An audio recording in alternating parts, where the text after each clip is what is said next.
Final segment here of A to Z on Locked On Sports Atlanta, free on YouTube and wherever you get your podcast. Search Locked On Sports Atlanta. Make sure you subscribe to that YouTube channel. Give it the thumbs up. Again, approaching 3,000 followers in a really short amount of time, so we appreciate the love and support. Follow us on Twitter at Locked On ATL. I'm at Mark Zinno. And you can also follow our next guest at FalcFans, FalcFans. He is Aaron Freeman of Locked On Falcons right here on Locked On Sports Atlanta joining us. Aaron, good to talk to you again, brother. How are we feeling these days post preseason game number 1? I think we're feeling good about the young players. They showed, several of them showed flashes against the Lions. And I think when you're talking about a team that's rebuilding, you're focused on the youth. You're focused on the future. You saw Desmond Ridder play really well at times. Again, you saw some bad throws there, but you know that comes with a young quarterback. You can't expect him to come out of the womb looking like Tom Brady. And you saw Arnold Ebiketie flash as a pass rusher. We didn't get to see a lot of Drake London, but you know, in the limited action, he did make some plays. You know, Tyler Algier did a nice job, was kind of instrumental in that big play at the end of the game, getting that key block to allow Desmond Ridder to escape the pocket and hit that throw. So I think when you look at this Falcons team in terms of the future, you're feeling good after 1 week. Again, you can't necessarily say this means the Falcons are going to win the Super Bowl, you know, next year or anything like that, but you feel pretty good about some of these young, talented players. Yeah, sure. Hope springs eternal, right? As always. You know, I said this a moment ago, and I said it, I was on 92.9 over the weekend, and I said it there as well. Like, we have a mobile quarterback here in Atlanta, which is something that we're not used to. Like, we have a mobile quarterback who can take off and run, not take off and survive like Matt Ryan had to. And I think there's a difference. That said, if Marcus Mariota is running, you know what he's not doing? He's not putting the ball in the hands of his best playmakers and Kyle Pitts, Drake London, and everybody else. So while it's fun and it's nice to have a quarterback who can run, if they can't pass the ball efficiently, there's going to be a problem. Yeah, I think you're right. You know, there's things that Marcus Mariota can do that you know, Matt Ryan couldn't do. Obviously, the running is a big part of that. And there are things that Matt Ryan did well that Marcus Mariota doesn't do quite as well. And that may be sort of being able to get rid of the ball quickly, being decisive. There are concerns about his ability to throw the deep ball, all those things. So it's sort of a give and a take there. Mariota is going to make your team better in certain ways. You know, he may also make your team worse in certain ways. And we'll sort of see where that balance falls this upcoming season, but certainly the Falcons have some pieces around him that can allow him to be successful. We'll just sort of see how successful he can be. I asked this question yesterday, and I'm curious to get your thoughts. You know, I mean, look, you have to sort of take a macro view of everything at this point in time with the Falcons, right? Like, yes, you can get excited about specific plays and things of that nature, but you know, when I look at what Arthur Smith is trying to build, you know, and I mentioned this too, like they played the Lions, which is a team that's like polar opposite of the Falcons. You know, Dan Campbell, a former player, you know, biting kneecaps and very quotable. They're on Hard Knocks. Guys are screaming. Guys are crying. They're all emotional. You know, they're starting to be a fun team to root for. The betting market is getting behind them, getting over their 6.5 wins. Yet on the other side, you have the son of FedEx, you know, very buttoned up. And not that Arthur Smith doesn't crack jokes, but they're a little bit different. Arthur Smith isn't making D's nuts jokes like Dan Campbell is on Hard Knocks, right? Like, I'm not saying he's not funny, but it's just a different. It's more business suit. It's more reserved. It's very professional. He uses all the right terms. And Dan Campbell's out there just spewing emotional stuff that people latch onto for media clips and quotes and sound bites and things of that nature. So when I look at what he's building, you know, it's hard to necessarily get a feel of it and even go to kind of what they built. You know, the Lions' last 2 draft picks were in the trenches, offensive lineman, defensive lineman. What were the last 2 draft picks the Falcons took in the first round? Pass catcher. So you could see the sort of personality of the coach being put forth in the way they're building their team. So the macro view, even though we're halfway through his second training camp, are we feeling like at least we got a sense of the direction? That's a tough question to answer, I think. Yeah, I don't think we know yet. You know, there's as I say, there's like ways that you can look at it and say, yeah, you know, things are moving in the right direction, but you know, this league stands for not for long in addition to National Football League. And you kind of have to have, you know, momentum, but you kind of have to move at a pace that, you know, is conducive for you to stick around. And I think it's certainly fair to question if the Falcons are moving at the pace that they need to be moving for this thing to feel like, yeah, this train is definitely on the tracks and we're headed to a brighter future. So I think it's hard to answer that question. I think the Falcons, I guess we'll find out week 1, right? Like last year, we went into the Eagles game.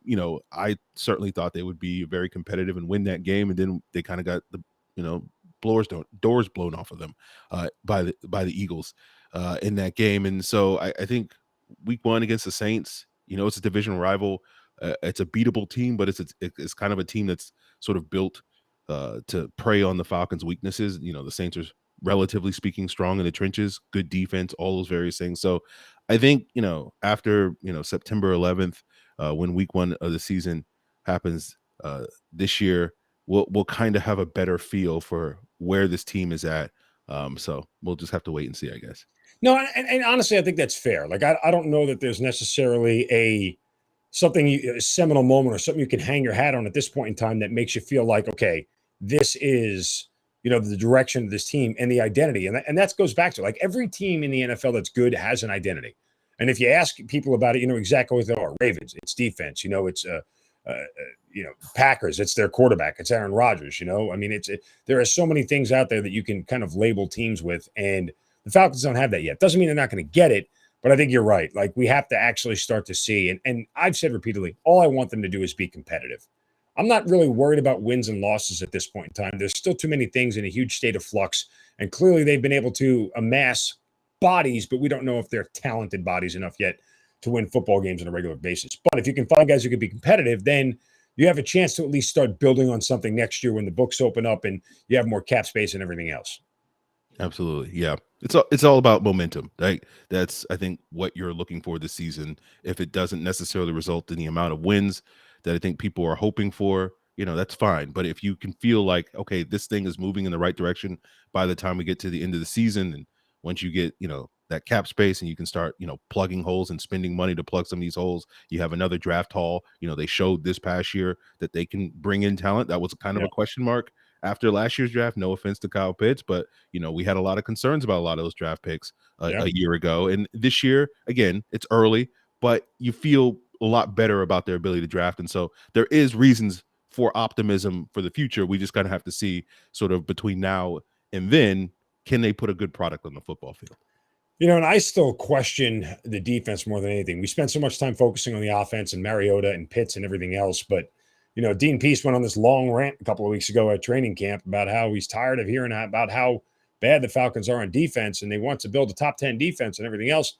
That takes time, man. And this is why when the Roquan Smith rumors came out, I was so like, yes, I'd trade a first rounder for Roquan right now if they take it.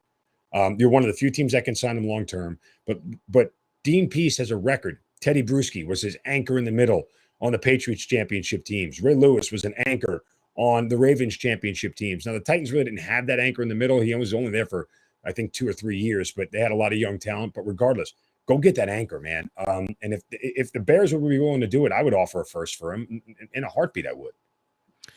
Yeah, I'm a fan of Roquan Smith. I don't know if the Falcons are at this point where, having that anchor in the middle is kind of necessary. I kind of feel like, and this may be just my biases where, I don't necessarily value linebackers the way that other people do. I think they certainly are a valuable position, but, I don't know if they're going to transform your defense unless you have like a Ray Lewis type of player. And I don't think Roquan Smith is on that level. I think he's a very good player, but I don't think he's on that level. So I feel like the Falcons, in terms of if they were going to trade for somebody, and pay that guy probably $100 million, which is, I think, the meat of why Roquan wants out of Chicago, because they're not willing to pay him $100 million. I think if I'm going to pay $100 million for a defensive player, I want that player to be a lockdown corner or a dominant pass rusher. And, Roquan Smith doesn't fit quite into that category, but he's still a very good football player and certainly will help some team, whether it's the Bears, the Falcons, or some other team in the future. But I don't know if I would be willing to give that up for a linebacker. Well, look, I think the other piece that they need, honestly, and Richie Grant is going to be a lot of pressure on him. But if without the linebacker, you better be strong up the middle otherwise. And you have somebody in Grady Jarrett there, and you need somebody on the back end. I know AJ Terrell is awesome, and he's one of the best corners in the league at this point. But if they can lock down with a safety like Richie Grant that sort of changes the back end of their defense, I think things can improve a little bit. Yeah, absolutely. I think they have some pieces on defense, right? We know that they have some pieces. A lot of them are young, a lot of them are unproven, and it's just, similar to what we've been discussing already. How many of those guys at the end of the season will you feel good about? Richie Grant, Jalen Hawkins, Isaiah Oliver, Troy Anderson, Michael Walker, Arnold Ebiketie, D'Angelo Malone, etc. How many of those guys are going to check boxes by the end of the season? And I think Grant, as we look at that group of players, I think has as good a chance as anybody in that group. Yeah, he does. Well, listen, it's going to be an interesting run. All right, stay with us through the rest of the preseason as we get ready for the New York Jets coming to town. Big Monday Night Football expedition in preseason. I know you'll be watching. I'll probably put it on, but I'm not going to get excited about it. Thanks for the time as always, brother. I appreciate it. Appreciate you having me. All right. That'll wrap it up here for A to Z here on Locked On Sports Atlanta. Back tomorrow with another show. You guys have a great Monday. Don't take the crap from anybody. See you.